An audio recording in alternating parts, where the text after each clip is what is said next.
Well, it is officially March Madness because that was the definition of survive in advance. I think we all survived watching a pretty rough basketball game, but the Purdue Boilermakers come out on top 76-71 as they move on to the next round of the Big Ten tournament. We're going to be talking about it all here on the Boilers in the Stands post-game show starting right now.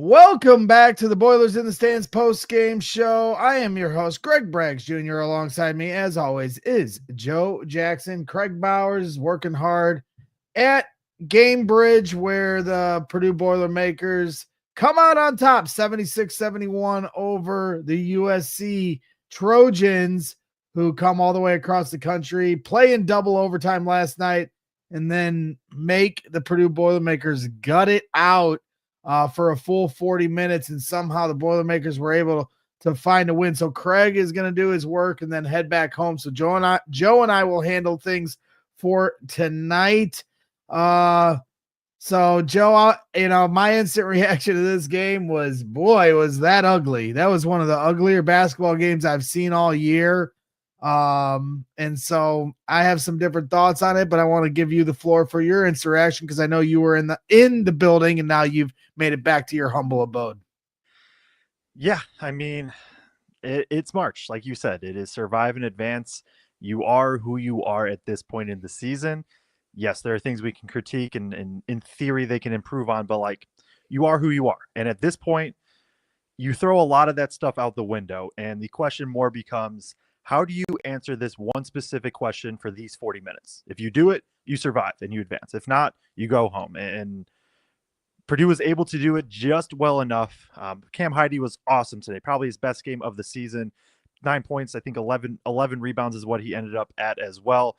Obviously, TKR 30 points. Like Braden Smith did his thing, facilitated. You get Lawyer knocking down threes. There was just enough collectively that they were able to do what they needed to do. They got just enough stops, and USC took plenty of tough shots, but at the same time, they made some of those, and so you have to credit them for that. But yeah, it's the best time of the year. It really, like, all that matters is as long as your score is bigger than the opponent's score, you're going to keep playing. And they did that today. It was ugly. It was a little bit gross, but they did it. And they play Michigan tomorrow, and they could come out, super energetic tomorrow. We'll talk about the energy more, but maybe more in a bit. But they didn't, or I'll just talk about it here. They did not have energy for the first 10 minutes at all. Like, they looked like they were the team that played in the double overtime game yesterday. And truthfully, like, if I'm being 100% transparent, if that game wasn't in Gamebridge Fieldhouse, I'm not crazy confident Purdue wins. Shout out the crowd. It wasn't quite Mackey level, but it was definitely Mackey South. And there was times it felt like it kind of just energized them.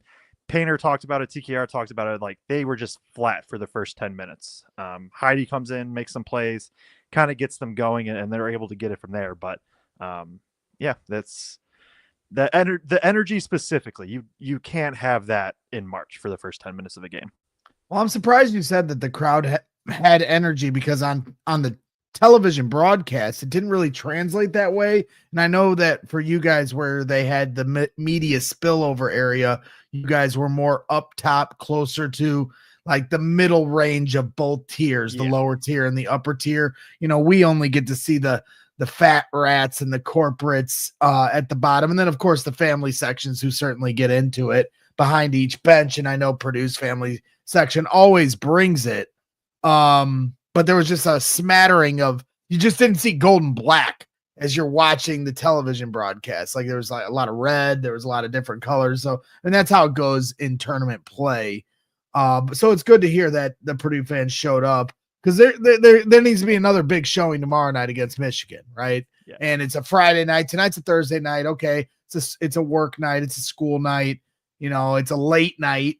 It's 12:15 at night Eastern time. It's 11:14 here Central time. So I can totally understand that this is a tough game, not just obviously for us as fans, but certainly for the players.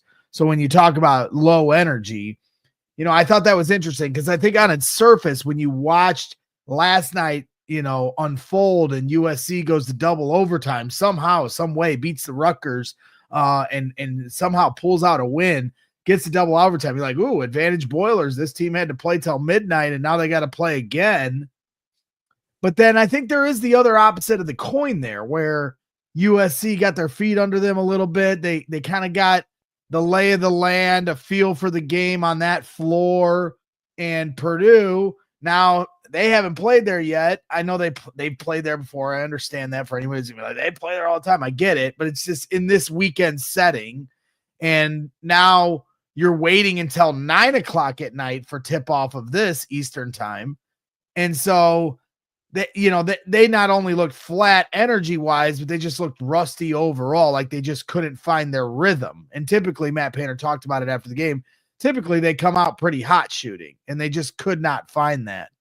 Overall, like I said, not just an ugly game, but a sloppy game. And I had some people tweeting at me about the refs.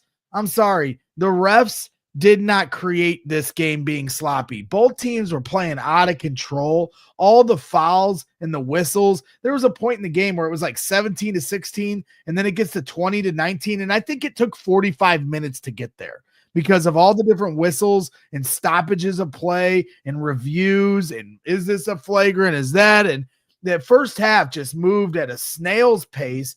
And it wasn't because the refs were doing everything they could. The teams were playing out of control and sloppy and running through screens and hacking people. And then when they weren't calling, where there weren't whistles, they're trying to flop and trying to get whistles other ways. Like, it was a mess. It was a mess. And then the second half, there were, the refs had their own part in some out of bounds calls that went Purdue's favor. There was a shot clock where, Purdue, runs out of the shot clock violation. And you're like, wait, like at first you're yelling at Cam Heidi and CJ Cox, because they don't shoot it. And then it was the funniest thing on the telecast too, Joe, because in that moment, Painter's yelling, shoot the ball. And as the ref's running by him and he's yelling at Cam Heidi to shoot the ball, he's like, wait a minute, why did that happen so fast? And it was like this eureka moment. And I think everybody kind of realized at the same time, how do you, who's operating the shot clock that put that at 20 seconds and nobody caught it? And then the players don't even see it. So it just, everything felt out of sorts. There was no rhythm to this game. It picked up pace in the second half at certain spots. USC was certainly going one-on-one with their guy. And there were some certain things I thought, that was interesting, from their perspective, having not really watched too many of their games this year. I know you obviously are dialed into them, but they weren't as bad. I know they beat Michigan State once, but they weren't as bad as I thought they'd be tonight. And they actually played some pretty good basketball at certain points. So credit to them. But overall, man, I think I'd rather had two teeth pulled out than ever have to watch that game again. Yeah, 2 hours and 14 minutes is the official time of the game. It was just gross. Like, Doug's been challenging me here lately, and I like this. He's saying the shot clock was correct. I can't say. Did anyone ask him? Were you at the presser? Was he asked about this? No, nobody asked him. Because when it happened, I was watching live. I also didn't notice the shot clock, and then it went off, and I was like, hey, shoot the ball. But then I was like, it felt really quick.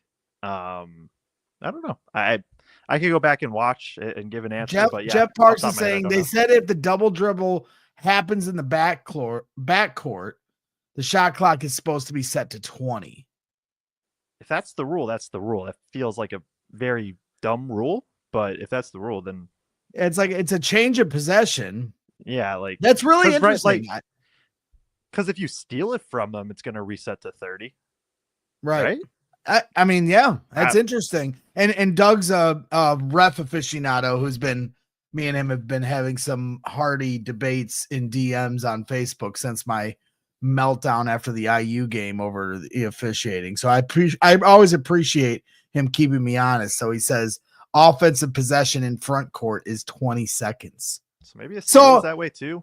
And I just in that regard, I didn't know that rule. Well, clearly neither did the Boilers. 5 guys on the court didn't realize that. And not only did they not realize the rule, but they didn't see the shot clock. We as watching on TV, we can see the shot clock winding down because we have the score bug to watch, but they weren't watching the clock above the hoop. So that whole situation was just like crazy. But overall, to my original point, and thank you, Doug, for keeping me honest, but I just think there's nothing the refs did in this game. This game was sloppy on the players' behalf.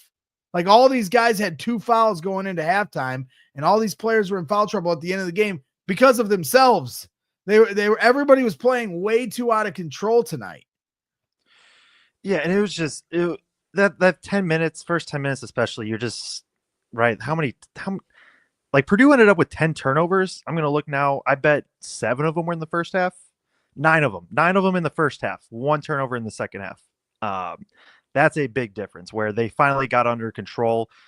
And I don't remember all the turnovers off the top of my head, but right, like Coven, I think there's like one where Coven like just loses it out of bounds, or like TKR just like misses a catch or something like that, or just different things like that. And they kind of added up over the course of the full 20 minutes because Braden only had 1 turnover in the game. And it came in the first half. Like, right, it wasn't just Braden throwing the ball all over the place. It was, just not corralling the ball, or Coven. I don't know I guess the Coven missed dunk is probably a shot attempt, but just little things like that. It's just like, man, this really does add up. And then, there's also all the whistles in that start of the second half, especially there was a lot of whistles. And I don't think that they were necessarily incorrect is the thing. It just was, because at that point, right, TKR has 3 fouls very, very early in the second half. Purdue is going offense, defense, where if there's a dead ball in the offense, like when Purdue has the ball, then they're going to sub in TKR. If there's a dead ball when Purdue's on defense, they're going to sub in Caleb first to keep TKR out of foul trouble. And it felt like TKR was just subbing in and out every single possession because there was just a dead ball every single possession for like 5 minutes. And it was just tough flow. But hey, it's March, and that's right. If I'm going to spin this to glass half full, Purdue won a game against an athletic team that the athletic team dictated a lot of the physicality and a lot of the pace and a lot of what went on. And yes, USC is not as good as pretty much every team that they'll see in the tournaments, but they still got the win. So if I'm flipping it to the positivity from that, that is how I would look at it. It's just like, all right, Purdue found a way to gut this one out with having their, I don't know, D- game, D+ game out there against an athletic team. Well, and the funny thing too is at halftime, like you thought the game was ugly. The first half was even uglier, and yet somehow Purdue had shot 58% from the field in the first half, and I'm like, what? Like it didn't feel like that. They were missing a lot of free throws, and I think that was a part of why it didn't feel like that because I count those as missed shots, but they're missed free throws, so it doesn't go against your field goal percentage. Yeah, 2 of 7 from the free throw line to start, I think. Something like that. Yeah, and then it continued in the second half. They were missing some big free throws at certain points. So Corey Leslie says it, survive and advance. I completely agree. Appreciate everybody tuning in. Please hit that like button. Craig's mad at us because we didn't know the rule. And, Craig, that's your fault because you could have been on the show to correct us, young bucks, who got it wrong, just like the young bucks on the court got it wrong. And instead, Doug King is here assisting us. Well, you're also in the chat assisting us, but there were some other people that had it before you. So this is on you for us not knowing the rule. And I don't know what you two were talking about during the game because I don't know why Craig didn't tell you while you were at the game. And I'm the one that has to blurt it out like an idiot. You guys are the ones that are supposed to protect me from this stuff. Now I got Doug on me. He's going to be yelling at me all day tomorrow. I just bust toss whoever I possibly can. I know it's late, so I this is my opportunity. You're tired. We're all tired. My knee hurts. I'll be all right. Heather was asking in the chat, but that was my opportunity to just completely bust toss everyone and take no accountability for not knowing the rule myself. But moving on. Painter knew the rule. I should have asked. You know what? It's interesting because, like I said, at one point, if you go back and watch, if somebody would dare ever watch that back over. It was interesting as the ref was running by him, he's yelling, shoot the ball to Cam. And then there was like almost a moment where he was like, wait a minute. And he starts questioning the ref. And then the camera starts to move. So you don't see the full interaction, but that was like where I thought, because like my instinct was like, man, that happened fast, but clearly like I wasn't questioning it. But then when Painter started questioning it, or at least it felt like that from what I was watching on him, I was like, wait a minute. And then they said it on the telecast. They like highlighted it and showed it. And I don't know if Robbie ever corrected it or not. So I don't know. Whatever. We don't have to focus in on that. But it was just a bizarre sequence of events. So I apologize if we're focusing too hard in on it. But it was just like one of those crazy moments. Regardless, I don't put any of this ugliness on the refs tonight. I put it fully on the feet of both teams. I just thought there was just a lot of sloppy basketball and guys playing out of control defensively. So, but Claude, we were so worried about him going into tonight, right? He had 30 points last night. What did he do against Purdue the last time they played? And right. Okay. So that makes sense of why I didn't recognize this team tonight all of a sudden. Well, he drops 18. To me, if we're going to go to our moments of the game, and maybe that's skipping ahead a little bit, but I obviously there was some rebounds, big moments there. I thought Miles Coven had a great night tonight. I thought Cam Heidi had a great night tonight. Obviously, Trey Kaufman-Ren has 30 points, and we certainly are going to get to him and highlight the big night that he had as well. But I honestly felt like my moment of the game was when Eric Musselman decided to leave Claude in with 3 fouls. And he immediately picks up a 4th foul. They were up by 1 at that point. There was like 16 or so minutes left in the second half. And just sitting there at home, I was questioning that decision. Okay, you want to be aggressive. It might be your last game of the year, but you're winning. It's not like you're down 10 and like this is now or never moment. You had somewhat control of this ugly game. And I felt like that decision, like if Purdue was on life support at that point, you gave them 10 more minutes to breathe, because what's USC going to do for those 10 minutes? And then you get to the end of the game and it's a coin flip, who's going to come out on top. And so for me, that was my moment of the game where I thought coaching on their end is as good as Eric Musselman has been. I thought that was a bad decision to leave him in there. And then once again, when I talk about being out of control, Claude tries to blow through a screen and, holds Fletcher up and tries to blow through the screener and rightfully so, he gets called for it. Yeah, it was an interesting decision. And Claude was pleading to stay on the floor after his 4th. He was like, hey, I'm good. Like it was joking with, and it's just like, this, like you think you're good, but you picked up your 4th foul with 14 minutes left in the second half. Like, you probably need to sit for a little bit. It was before the first media timeout. It was 17:06 left on the clock. Yeah, it was just like you can't foul out before the first media timeout of the second half. Like that just can't happen. Yeah. But Claude was a tough matchup, and Claude ends up with 18 points on 8 of 16 shooting in only 21 minutes, and he's a guy that played 46 last night. I thought Purdue did a decent job on him. Like he had a few really tough shots, not really tough, but like tougher shots right down the stretch. He had that I felt like 3 in a row where it's just like kind of 18-foot step back twos, and it's like they were like NBA 1-on-1. Get the screen and roll. Get your matchup you're looking for. Crossover, pull up, whop right down the net, and he did that a few times. And honestly, I thought he bailed them out a few times where he wasn't being aggressive enough to like go into that. You had that cooking. There was a couple times where Fletcher and him were 1-on-1 and he's dilly-dallying around, going back to this, like looking for another screener. Then Trey Kaufman-Ren's on you. Like, I just thought there was a couple times, even after the 3 he made in a row, like you could have been a little more deliberate there where I felt like he was bailing Purdue out a little bit.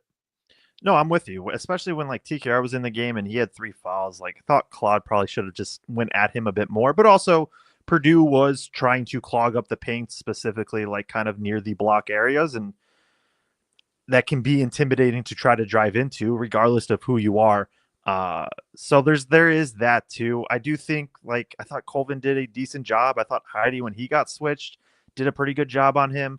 And right, because Claude's just so good, and Claude is a guy that is kind of built to beat Purdue, of 6'6", athletic, physical, can get downhill, can knock down a pull up. Like that's a guy that anybody's, it's tough to guard for anybody, but especially for Purdue, just with their lack of athleticism and physicality. And like, yes, he goes 8 of 15. So I'm not saying like Purdue shut him down or anything, but 3 of those in a row come off of 19-foot step backs. Somebody sort of asked Painter about it a bit in the presser, and Painter was just like, yeah, like those are the shots we want him to take. He hits them. All right, whatever. Because he's that good of a player, you have to give up something. And that's what you give up, and credit to him for knocking him down. And Painter also said, like, hey, Purdue kind of messed up right at the end, and his exact quote was, "We got lucky with the little Claude floater right at the end of letting him get that deep." He was just like, "Yeah, we got lucky that he missed that." Yeah, and truly, I mean, they're like, if you're gonna say fatigue set in for USC, maybe it did, maybe it didn't, maybe it did. But if you're gonna point to any moment, it was certainly those last 5 minutes where things started to come up short for them, and so that's some narrative there. But that is what happened. So maybe fatigue set in a factor there, or they just simply missed the shots. But Purdue was fortunate, man. And, we can, like, I was just kind of disgusted watching this game. It was an ugly win to swallow, right? But at the same time, we can spin it positively and give Purdue their credit. USC had just won a game the night before in double overtime. And Purdue, as I've talked about throughout this season, like, they haven't had too many of these kind of games like we're used to normally. Like every game, for the last 5 years is like this. And it just feels like there hasn't been as many right down to the wire, potential buzzer beater type moment games over. There wasn't one overtime all season for Purdue, right? Something like that. Yeah, I can look. I don't think they were in overtime at all this year. No, not at all. No. And so that doesn't really happen, and so this is how you win in March: survive and advance. And so trying to spin this now after 20 minutes of crying about everything, about how ugly it was and everything else, like, you do have to give Purdue a lot of credit. Again, Miles Colvin and Cam Heidi had big nights here. Who would have thought if I had told you a month ago that their first tournament game in March, that Miles Colvin and Cam Heidi were going to be their most mature players on the basketball court, their most steady hand, ready to play, getting into it, and that they bailed them out tonight. If it wasn't for Cam Heidi and Miles Colvin's effort tonight, they don't win this basketball game. No, 100%. And Heidi was awesome. When Colvin was obviously very good too. This was Heidi's best game of the season, like by far, in my opinion. 9 points, 11 rebounds, and just very important and clutch rebounds. Like you mentioned your play of the game. Oof, I think I'm remembering the sequence correctly. My play of the game would be TKR puts up like a 12-foot fadeaway one-legged shot that goes off the top of the backboard somehow. They start his post up at the 3-point line. He starts to back him down and then throws up the wildest shot off the top of the backboard. I know exactly what you're talking about. But then Heidi comes in, crashes, and I think he throws it off USC's leg. Now there's 3.7 seconds left on the shot clock. 3.8 actually, because we're sidebarring here because it's 12:33 a.m. Musselman was complaining to the ref of like, hey, review that because it should be off Purdue and it should be our ball. And he was saying review it because it went off the bottom or the back of the backboard, and it should be Purdue's ball. And Painter was saying review it because I want more time on the shot clock. But I'm afraid to say what the rule is because Doug's gonna correct me in the chat. But I was like worried because it was off that bottom part of the backboard. They were gonna give it to USC because it was reviewable. but it stayed Purdue's ball. So apparently it's Yeah. allowed to be thrown off the bottom of the backboard. Well, the ref was annoyed with Musselman. He's like, no, I don't want to review. And then Painter was like, review it for the clock. And then you could just see the ref be like, all right, fine. Like, whatever. I'm just going to go review this. Regardless, I sidetracked there. Play of the game. TKR, wild shot. Heidi comes in, crashes, gets the offensive rebound, throws it off.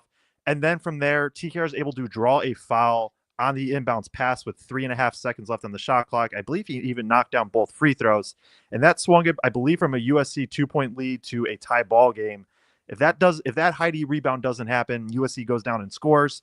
USC's up 4. Not saying it's over at that point, but there was a big sequence, and even just the game-winning rebound, I think was Heidi's doing. I don't know if he specifically gets credited with the rebound on that very last play, but he was awesome. I also thought he was really good when he got switched onto Claude, and that's right. That was my whole off season of Heidi, and why I was so excited. It was like, oh man, this is this stretch wing that in theory can defend a lot of bigger guards, can defend some smaller fours. Like, he has the versatility, and then can also knock down some threes. And we finally got to see, I think, all of it really be put together for Heidi in this game. So I don't want to skip over Colvin. We can talk about him more in a sec because he also played well, but sure, Heidi was just so vital for this game. And if Purdue was going to go on a run, like, I'm not saying Heidi needs 9 and 11 every single night, but that type of energy and that type of output is going to be what Purdue needs from him.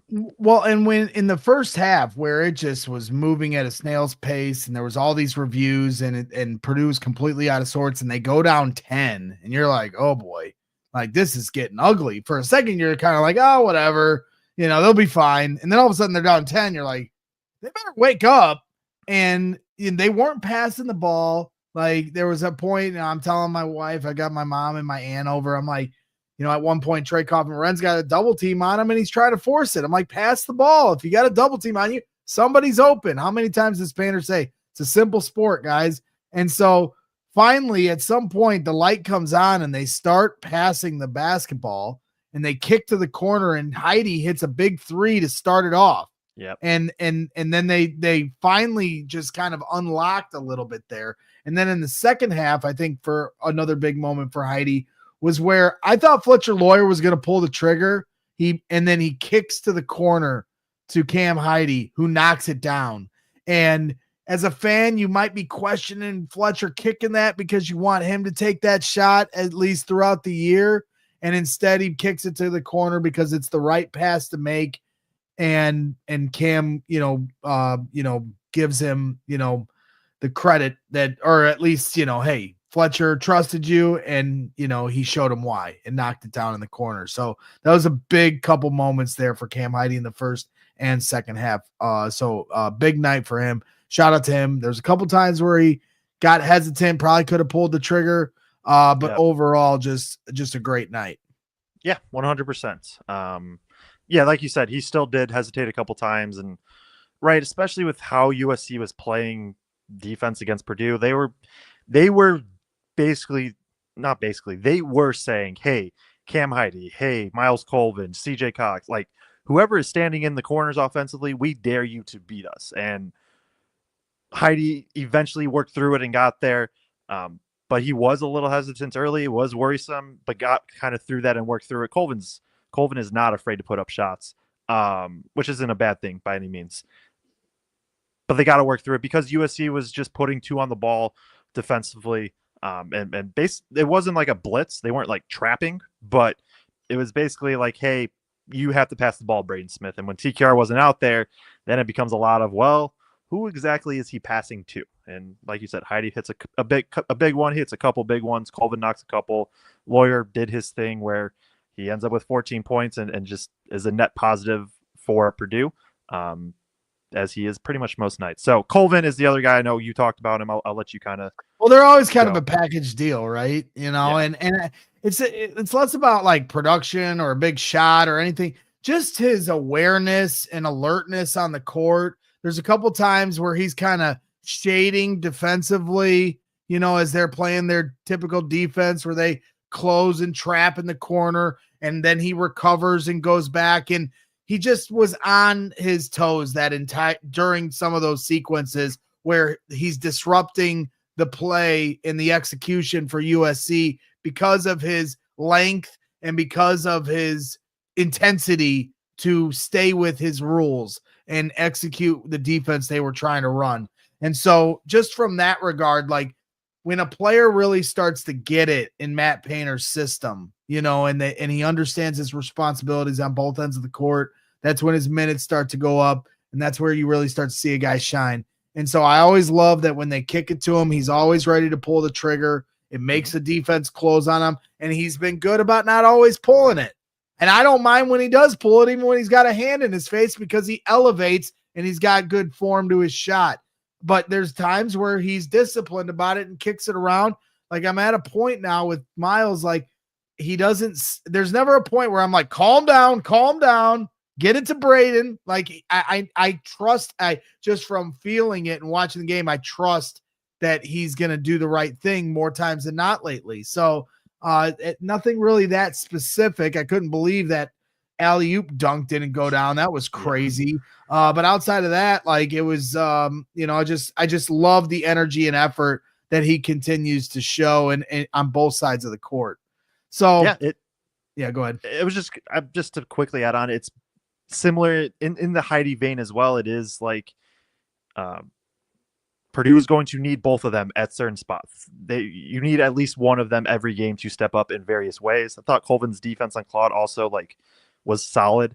Now Colvin would start on him and then eventually get switched off with how USC was running offense and Purdue was playing their defense. But still, thought Colvin was good, and it has been great to see Colvin take some of these leaps of dribble the ball a little bit, not run the offense, but hey, dribble the ball up the floor, or hey, make the extra pass, or hey, be in the right spot defensively. On top of, we know he's super athletic, we know he can shoot the ball. So it has been good to see that. Yep. And hey, we talked so much early in the year where they weren't getting bench production, relying so heavily on those big three. And tonight you got some bench production from some guys that fans have been asking for. So shout out to those guys. Let's try to, I know it's late, so we don't need to go an hour and a half like we always do. We don't even need to go an hour tonight, but let's make sure we spend a good chunk here talking about Trey Kaufman-Ren. And if there's any little tidbits after that, and obviously our starred chats we'll finish up with, but Trey Kaufman-Ren, career high 30 points here tonight in the Big Ten tournament to start things off.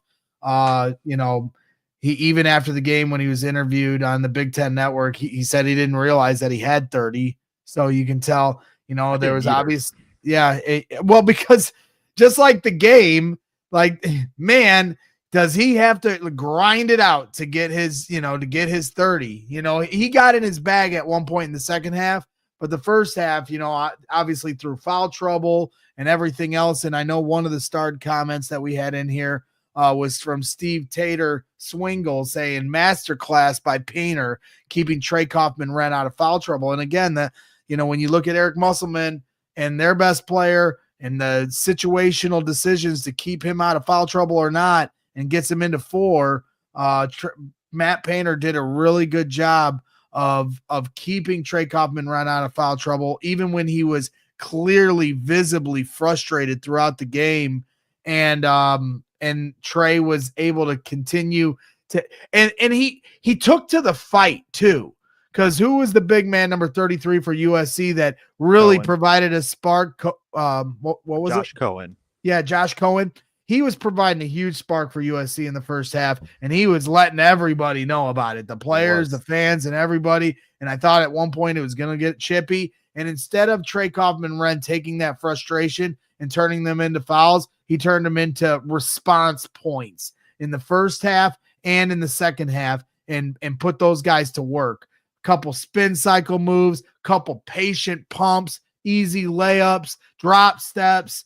He was just completely in his bag in a few different moments there, and it wasn't always pretty. There were certain moments where it would get all dusted up. This is a physical league, the Big Ten, but ultimately, Trey Kaufman-Ren does it a certain way, a unique way for a big and a post-up big, but he gets the job done more times than not. And he also has great hands for a guy that, has to receive some pretty tricky passes from Braden Smith on the pick and roll. So overall, we've seen it all year, but Trey Kaufman-Ren with one of his best games of the year in a lot of ways. Yeah, I mean, shout out Painter for managing the foul situation the way that he did. Like I mentioned earlier, like it helped that it felt like there was a whistle every 6 seconds so that they could sub him in and out as much as he did. But also credit to TKR for not picking up a cheap foul, like you said, where we've seen that in the past where, right, he goes for a rebound that he has no business getting, or, he just kind of frustration falls on a drive. Like his third foul, he was so close to not getting that third foul. It was so close. He was vertical, he absorbed the contact, and then right at the end he just like went down. And which, it is what it part of that is, right? If you get hit in the chest, your natural reaction is not going to be just to it's going to be to like try to curl up. So I do understand that a bit, but TKR was awesome. And when we talk about Purdue potentially going on a run, obviously Braden Smith is a big part of that, but TKR, he is having a guy that you can just be like, okay, here's the ball. We're going to put you one-on-one in the post. Like, guys aren't going to be used to being able to guard you because of your footwork and kind of at times the unorthodox ability that he has to get to the rim or get to his hook shots, get to tough shots, truthfully. That gives Purdue a lot of a baseline of, okay, things aren't going well. Let's just kind of get him the ball and let him go to work, especially in a game like today where USC was making anybody but Braden Smith beat them in terms of scoring the ball. TKR, they're both 1A options. There's not a 1A, 1B at this point between Smith and TKR. I think it's still Smith obviously runs the show, but they complement each other so well. And so in a night where, Braden can't take that many shots, TKR is like, all right, I'll take them all and I'm going to be efficient with them as well. Yep. And at the end of the game, there was a little drop-off pass underneath the rim where he had a bunny and he missed it, and I was going to lose it. Well, he collects the rebound and calmly puts it right in, and that was a big bucket with like 2 or 3 minutes to go. And then obviously he knocked down 2 big free throws to give them a 2-point lead. And then the next possession, I will say, when Braden Smith gets the rebound and they know they're going to foul, keep the ball in your hand. Keep the ball in your hand, Braden. You had the whole left side of the court to run up, and he throws it to Trey, and I go, no! And my mom and my aunt are like, what? They got the rebound. I go, don't throw. I love Trey, but keep the ball, Braden. Like, that was a crazy moment. And then he misses, right? He misses.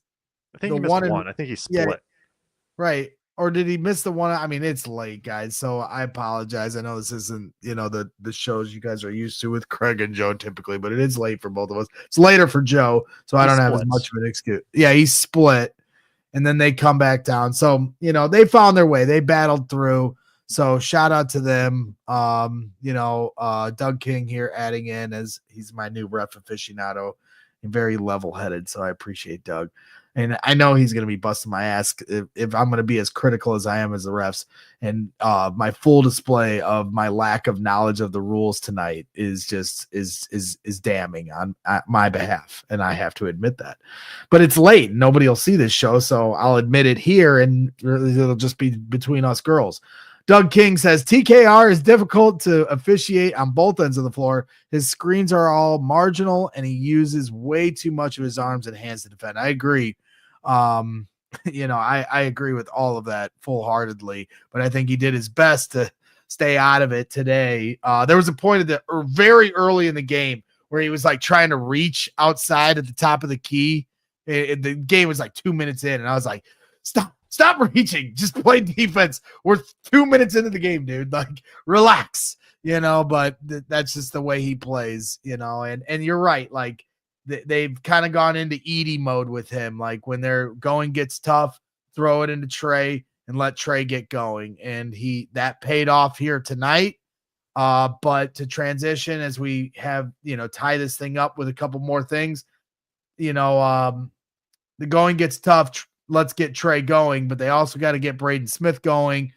And Painter said tonight after the game in the post-game presser, like, Braden's going to win games more ways than one. He's not always going to be the guy to score.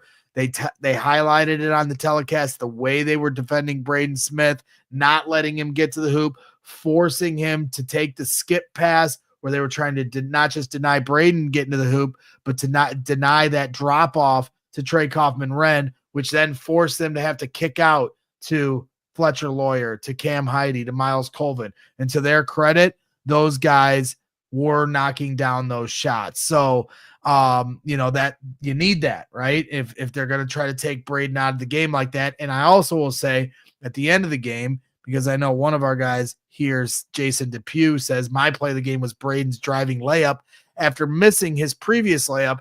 And what I liked about both those plays is, mind-numbing as the missed layup was, just because of how easy the layup was, I just loved Braden's tension of the moment, his understanding of that moment, that feel of the game. No, he hasn't been the guy to score, but it's time to go to the rim, like set it up. There were times where I kind of wanted to push the tempo. Fine, you don't do that. But when you set it up, if you see an avenue, Braden, go to the rim. Good things are going to happen when you go to the rim. Because even if you put it up, you miss, there's going to be a guy, Trey Kaufman-Ren or Caleb first Miles Colvin comes behind for the rebound and the tip back in.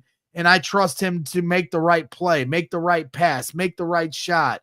Does he rely on that fadeaway baseline shot a little too much? Yeah, but when he gets it cooking, nobody's complaining. Tonight, it really wasn't there for the most part. He knocked down some shots, not all, but he's always going to find his way into the game. It wasn't like the perfect Braden game, but it was enough for them to get the win. 9 assists to 1 turnover is where I go to in a game where USC wasn't, it wasn't Penn State's pressure defensively or anything like that, but they were saying you are not going to shoot the ball. To get 9 assists to only 1 turnover in that speaks volumes just of how he's able to impact the game in other ways. And right, if they demonstrate on the telecast, I don't have to do it on the board then. If they put 2 on the ball, they took 2 of their defenders, they put them both on Braden Smith, and they said, hey, please somebody else try to beat us. That is obviously respects Braden and how he impacts the game, but they have to figure out different ways to win. I do think they figured it out a little bit. Guys knocking down shots is so important, specifically when that happens and TKR is not in the game. Because when TKR is in the game, if you're going to put 2 on the ball, it's a short roll pass to TKR at 15 feet, and he's either going to get to a floater or he's going to kick out to a corner. But when TKR is not in there and it's First or Burgess, I guess, right, they aren't going to go create anywhere close to what TKR is. So now it's, you're passing you have to make that skip to Heidi or Lawyer or whoever, and they got to be able to knock down shots. Obviously not Braden's absolute best game, but in terms of, if we're looking at some of the games where we come away this wasn't Braden's best, this is probably still one of his more impactful in that category, if that makes sense. Yeah, for sure. And that's a good highlight there. And Fletcher Lawyer, as we've mentioned a few times, obviously he's gotten real hot here lately. And, you love seeing him have that quick trigger and that confidence and making teams fear him. So, Fletcher knocked down some big threes as well. We don't have to go too far into detail on that, but just overall, he was aggressive early, letting it fly, which is a good thing. He puts up 7 threes tonight, which is he's put in the last 3 games, he's put up 12 and then 2 and then 7. And now Illinois, the 2, they designed their defense to take away 3-pointers. So we're seeing Lawyer start to really hunt those shots a bit more too. Yeah. 100%. So, not too much from CJ Cox or Jakari Harris tonight. I did see somebody and I started, so we might as well just say it here. Saying Kurt Maines saying was glad to see Willie Berg have a positive impact or not a negative one. Could be valuable if we needed someone to defend or rebound against a big and strong center. They brought him in. He was fighting under the glass. At one point, he forced it to be Purdue's ball. The bench was certainly fired up about it. So yeah, any positive minutes are always good for these guys in their development, even if they're limited minutes. That's how you find your way up to more minutes. So shout out to him. We obviously could go all night. We could drop the X's and O's, and pull up the board with Joe and ask why, Purdue was allowing so many backdoor cuts baseline in the first half that was allowing so many easy layups. And it seemed like Purdue corrected those things in the second half. We could talk about the way they were defending Braden and how Braden was kind of maneuvering through some of those skip passes. But it's a late night, and we got another big day tomorrow. Purdue will take on Michigan once again at this same time slot. So it's basically the same schedule for Purdue. And, like I said at the beginning of the show, on its surface going into the day, watching last night, USC go to double overtime, I think the easy instinctual reaction is to say advantage Purdue because USC had to play late. Now they got to do it again, and there's a fatigue factor. They're also 20-year-old kids for the most part, on average. And now USC played a game, and it felt like they were a little more ready than Purdue to start this one. Maybe fatigue set in for USC at the end. So be it. I think overall it was just a knockdown, drag-out fight where both teams were kind of hoping for that final buzzer, even including the refs who didn't want to do the reviews at the end. So I don't know. I think it'll be interesting. 9 o'clock tips are not your normal tips at any point during a season. And now Michigan has to play a 9 o'clock tip tomorrow night where Purdue just did tonight. So if I want to do my fan spin zone, yeah, it's advantage Michigan from a fatigue factor standpoint. Purdue's, got a late night going to bed. Painter certainly takes his time in the post-game press conference. They got to wait for him to get on the bus before they can get going and lay down and put their heads on their pillow. But at the same time, Michigan now has to wait all day tomorrow to play a game, and Purdue had to do that tonight. And you're the second game of a set. It's the game's going twos, and so that means your warm-up routine for the game is different than if you're the first game. If you're the first game, you get like an hour, maybe even an hour and a half to warm up and do your normal routine that you'd see them do at Mackey, where they have like an early warm-up, then a second warm-up, and then they come back out for the start. But when you're the second game, you're waiting for that first game to end, and then you have very little time to warm up and get ready to play basketball for a tip that's happening in like 13 minutes. So that's kind of the things that make it different from a tournament standpoint that you don't have in the regular season. So I think it'll be interesting tomorrow night. Obviously, they split in the regular season. Joe, to finish off, I know some people were asking, what time to play, 9 p.m. Eastern, 8 p.m. Central, but your early expectations, I don't really expect you guys to do a preview show tomorrow. So what is your expectation going into tomorrow's game, knowing Purdue won at Mackey and then Michigan beat them pretty handily at Michigan? I mean, the game at Michigan was one I think Purdue looks at it like, hey, we probably should have won that one. I don't remember exactly what they were up with, how much time, but it was a game where they had the opportunity to win, and just Michigan kind of gets some stuff going. Purdue gets cold right at the end. Purdue has done a pretty good job of the Danny Wolf, Vladislav Golden pick and roll, the 2 7-footers, and that's where a guy like Caleb First, although I thought First was pretty good, especially defensively in his minutes today. He didn't play as much. Tomorrow he's going to be asked to do a lot more. He's going to be guarding Danny Wolf and asked to defend him or to get switched onto Golden a lot. But it's a game where Purdue, looking back through the loss, yeah, that's right. Braden almost brought him back at the very end. He was hitting he had that nasty step back three where he crossed that dude up and left him on skates. Yeah. And then he had the shot to tie it coming across half court. That's right. Thank you, Andy. Yeah. And so looking through the box score last game, no bench points that game. Heidi and Coven played a combined 25 minutes. Probably expect that to go up. Braden, TKR, and Lawyer were awesome offensively. Just got to be able to continue limiting Wolf and Golden as much as you can. They're good. They're going to get some points. It is what it is. But beyond that, Michigan is a team that is very streaky with 3-point shooting. So don't let them get some easy ones early on. I do think that this is a team where, if you look at the two games, first game Purdue forced 23 turnovers. The second one, Michigan only had 11 turnovers. So being able to force turnovers is going to be the big question. And that's going to be the thing going forward for Purdue. Because offensively, Michigan generally is going to play drop coverage, which means, Braden's going to be able to get to that mid-range. Braden's going to be able to hit TKR on the short roll. offense is going to get their shots. It just comes down to defense. And I guess to my last real thought about today's game, the defense once again kind of showed like, hey, if we don't force a turnover, bad things happen for us defensively. But we have guys that can force turnovers. And so when that happens, that's when Purdue, I think, went on their run was they forced 3 straight turnovers. Like when that happens, good things happen for Purdue defensively. When good things happen for Purdue defensively, better things happen offensively. No question about it. Heather Garrison says in the chat, lots of tickets for sale for that session tomorrow night. So you get 2 games for that ticket. Yep. If you can go, let's make Gamebridge be Mackey South again. And I completely want to amplify that message because it's a big game tomorrow night. Let's hope they win. I don't know. You start to get to that point where they almost lost tonight. You're like, yeah, is it the worst thing in the world? And they get some extra time off next week, but it probably wouldn't have been a great way to head into March Madness, falling to USC. So I don't know. I think my thought on that is win tomorrow. Like obviously Purdue is going to try and win every game, and especially this year, they're not in last year's position where it's like, I don't actually care if they lose. Win tomorrow for sure, and then from there, it's kind of like, all right, whatever happens.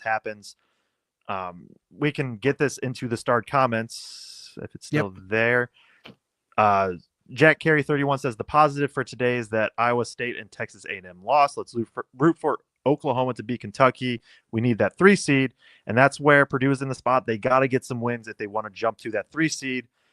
And I think, like, just looking, I've started doing more research on like the potential 13 seeds, and obviously we know who the 1 seeds are. You still got to beat your opponents and all that, but I do think if they can get to the 3 seed, it increases their chances of making at least the second weekend and maybe beyond. It makes it jump a good bit, and so got to be able to win tomorrow for sure. Michigan is also a team kind of in that spot where they're all right neck and neck. So and I'll look. Kentucky was up 6 with 50. They're up 4 with 50 seconds left. So probably a win, but you never know. Yep, you never know. USC was down 4 with 26 seconds left, and I turned it off the other night against Rutgers, and they found a way to come back and win that game. Hit that like button. Jason Depew, $1.99 super chat, reminding everybody to hit that like button. We appreciate you, Jason, as always, tuning in, and thank you for the super chat. Salty B with a $2 super chat saying, great to see you back, Braggs. Appreciate you. I'm feeling fine. Heather asked me how my knee is. Knee's doing fine. Just had last Friday had ACL surgery and meniscus. It was a lot of fun, but I'm feeling a lot better here now that I'm a few weeks out of it. Patty Ice, love Patty Ice saying, after being there, I'm not sure how Joe can see Purdue making a Final Four run. I want to believe, but I don't know, man. I will say TKR is a killer. So, one, I'm not saying Purdue is going to make the Final Four. And I don't think you were meaning to, take my words out of context or anything. The ceiling to me is still there. And what I mean by that is like when they play close to their best, if every team was to play at their best or close to their best, like I think Purdue is in a good spot to be able to get there, right? They're still very good teams. That it's not a guarantee, but they have that upside that we've seen. And if I go back to TKR is a guy that you can just throw the ball in the post. Now you could say, well, they had that with Zach Edey 2 years ago and they lost to Fairleigh Dickinson. Yeah, for sure. Braden Smith's not that player anymore. It is not that it's impossible and not that Purdue is going to win their first round by any means for sure. And there are matchups that are going to pose some issues. But when you have Braden Smith and TKR, it really sets your floor. And other than them just simply missing shots that they make all the time, it is hard for Purdue to, I think, have this really, really low floor that some other teams have, where if you play at that, you're just going to get bounced in because you played one bad game. So with that, you still have the other guys that, can help, and Braden Smith and TKR can go for 50 and 12 assists and all that combined. So the ceiling to me is there, but I am not necessarily saying that they are for sure. If I was to have to bet yes or no, I would say no, Purdue is not going to make the Final Four, but I do and have always felt that at their ceiling, they are a Final Four type team. And that's final. Don't argue with Joe. But you can argue with me because I I got a lot wrong today. Kraig says turnover in backcourt only sets to 20. Come on, boys. So, all right. And then I also apparently we're the only two that didn't know about that rule. So our bad. Whatever, man. Jeez. And then, like I said, then I got the back of the backboard thing wrong again tonight. So it hasn't been a great night for me here on the Boilers. Hey, we got to do this in 18 hours again or whatever, though. So wasn't a great game for Purdue. Again. Wasn't a great game for Purdue. Wasn't a great post-game show for me. Joe's always bringing his A+ game, so I'm not going to throw him under the bus. Kraig, we'll see how his coverage did. I don't know. So I don't know how to grade him just yet, but he went home. But no, Kraig does a great job. I'll give him an A as well. But I'll take the L. I'll take the L here tonight. But we appreciate everybody tuning in. You knew this show is still going to find its way to an hour. So once again, please hit that like button. Happy to see Purdue find a way to win, even if it was a tough game at times to watch. Hopefully tomorrow's game is a little more fun. And hopefully Purdue can still find their way to win. So we'll be back. Stick with us because it's late nights. But tomorrow night's a Friday night, so you have less of an excuse. I understand people got work, so you might be watching this here on Friday morning. But we'll be back tomorrow night following the post game or following the show or following the game and then following the post game pressers. Joe and Kraig like to do their thing. There's media availability in the locker room, and obviously you can talk to the players and Matt Painter at the podium. So let those guys do their thing. I'll be from home. So as soon as those guys are ready, we'll fire the post-game show up and get right to it. And then if they get to the weekend, some earlier games in the afternoon for us. So, but one step at a time. Michigan tomorrow night, a full slate of Big Ten basketball games for us as well until we get there. Kraig is on the road, so continue to drive home safe. My friend, thank you for all the coverage. Thank you, Joe, for your hard work as well. And thank you to all of you here in the chat. So that wraps things up for tonight. No Midwestern goodbye. Boilers win 76-71. Purdue versus Michigan tomorrow night. We'll see you then. Hit the like button. Appreciate everybody. And always, Boiler up.